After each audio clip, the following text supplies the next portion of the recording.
Okay, hi Anthony. I've had a look through your first 500 words. Yeah, keep going with ideas for your titles. Um, what do you mean by 420? You need to work on that. Think about something alliterative or a pun on smoking. So, are Australia's laws on weed about to go up in smoke? I don't know, something like that. Now, don't use exclamation marks. Journalists don't use them. You're supposed to just understand if it's funny. So Australia's trying to legalise weed.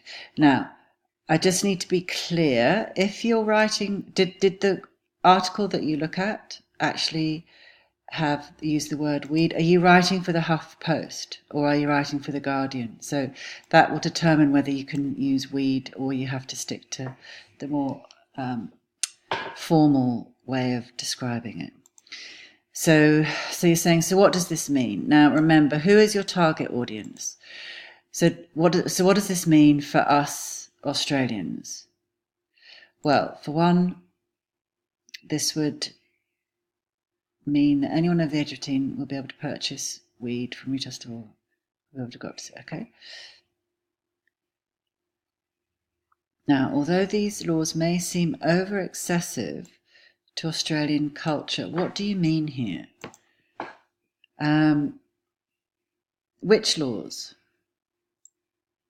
You're not being specific. Journalists have to be very detailed and their research has to be very thorough. So although these proposed new laws may seem over, I don't know what you mean here, extreme for the usually conservative Australians, health specialist and Greens representative. Now, does that need capital letter? You need to check that.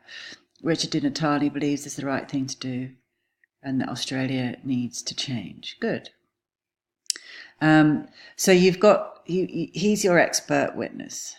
Now, what do you mean here? He's witnessed how recreational cannabis really is compared to alcohol and tobacco. You mean how mild? Or you need to edit this. How mild recreational, how the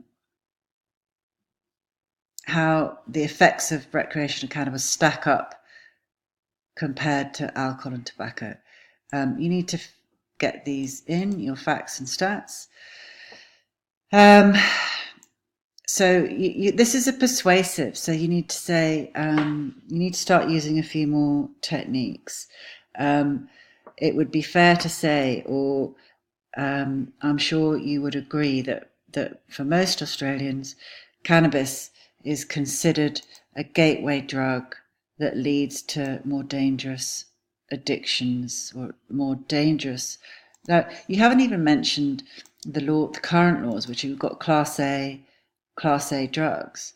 So I think what you need to be showing here is that cannabis, if I understand correctly, is still legally in the same category of Class A drugs as cocaine or methamphetamine, which just does seem absurd. So you need to perhaps look at that. However, this idea of cannabis, I think what you need to do here is you're rebutting, you're sort of attacking the opposition. However, this is an outdated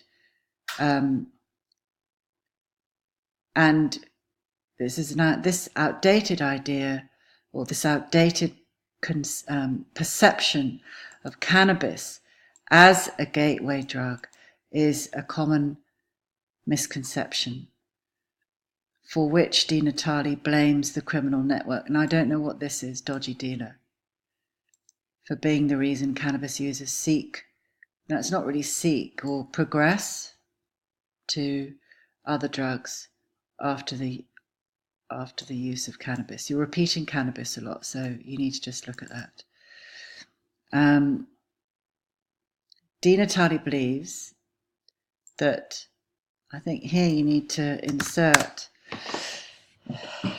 one of the major problems is when users buy cannabis from a dealer in a criminal network, there is little or no information that can guarantee, now don't say you, that guarantees that the product on sale is safe or reliable.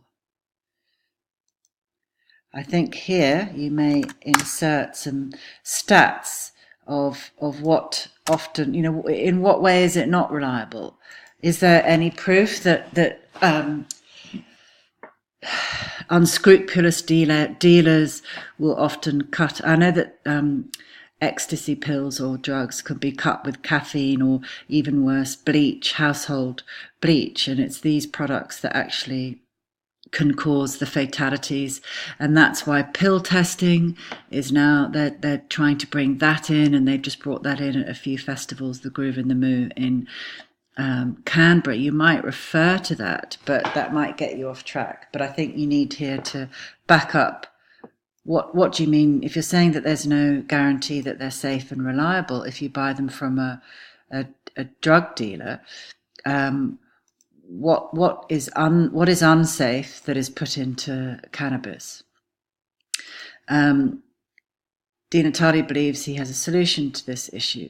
The Greens Party, now just double check, is it the Greens Party or is it the Green Party, and does the P need to be capital? Propose a model. What model? A new legal model that puts the drug network or the sale of drugs or the commodity of drugs or the drug sales, or puts drug sales, is it all drugs or is it cannabis? Be clear, be specific, be detailed, in the hands of professionals.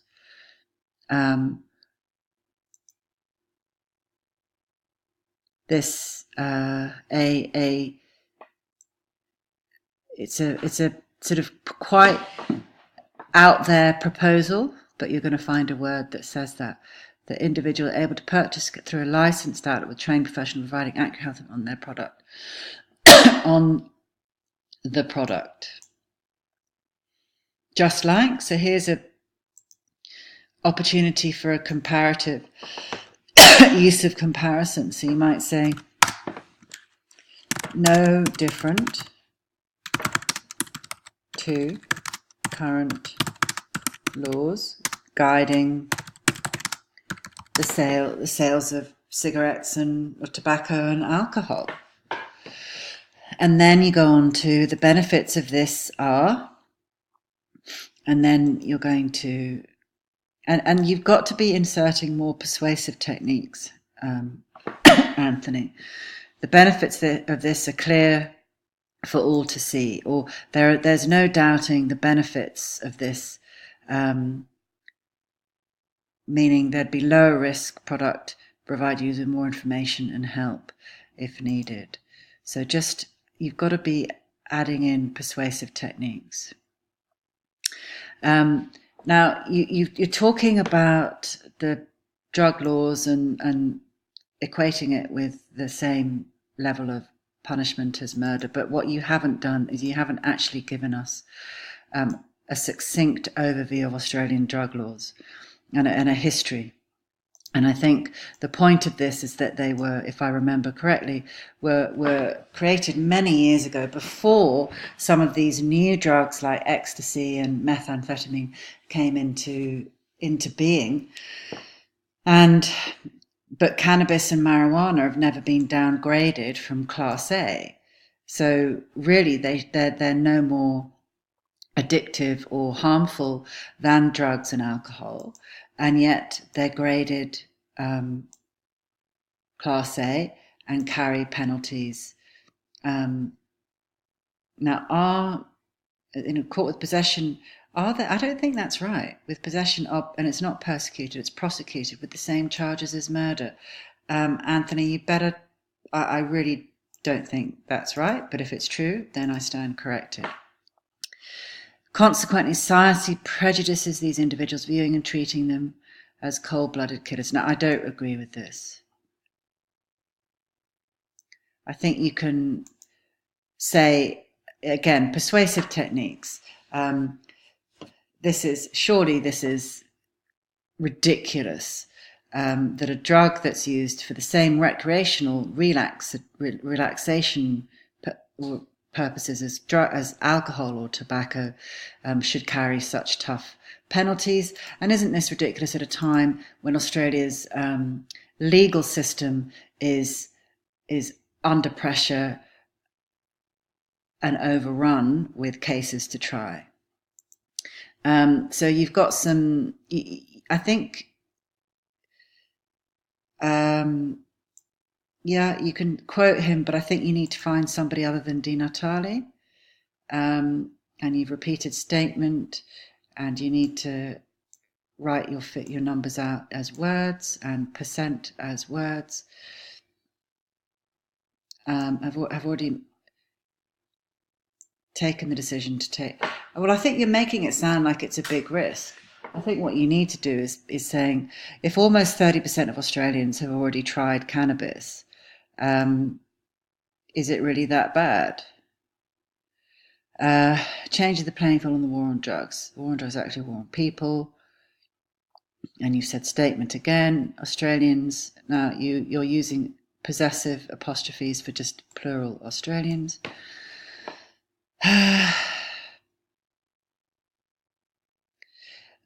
And here you've got to tidy this up. Make it very hard to find employment with the smallest criminal record, such as smoking a joint. Now, are you saying that 800,000 Australians, plural, not possessive, are unemployed without a job, future, or support to help them because they were convicted of smoking a joint? Because you are the journalist here, and you've got to check these facts and stats. Otherwise, your publication will be sued and you will lose your job. And then you will be out of a job, future, or support. So, Anthony, check your statistics. Now, you've rather laboured this. I think you've already said this. I think I like this, can properly help Australians to better their health. So I'll uncross that out. But I think you need to make your own strong conclusion there. So Anthony, you're on the right lines, but remember, you are writing a persuasive argument. So you need to have logical flow of your ideas. So you've got your introduction, yeah, and then you've got your expert and how he wants it to change. You need to give an overview of the current laws and what's wrong with that and what are the bad things that are happening because of that. And then you're going to need to you're going to have to rebut what the opposition are going to be saying. So you're going to have to say the argument, why are people still arguing to keep cannabis as or to keep cannabis as a Class A drug that can only be bought through a drug dealer? You've got to say, this is what many believe, that by legalizing cannabis, blah, blah, blah will happen. However, when we look at countries like, I think California, look at probably some Scandinavian trendy countries who've legalized it, the opposite has happened and they've seen a reduction in crime rates or whatever. So that's what you're going to need to do there. And then you're going to need to have a very strong conclusion. Okay.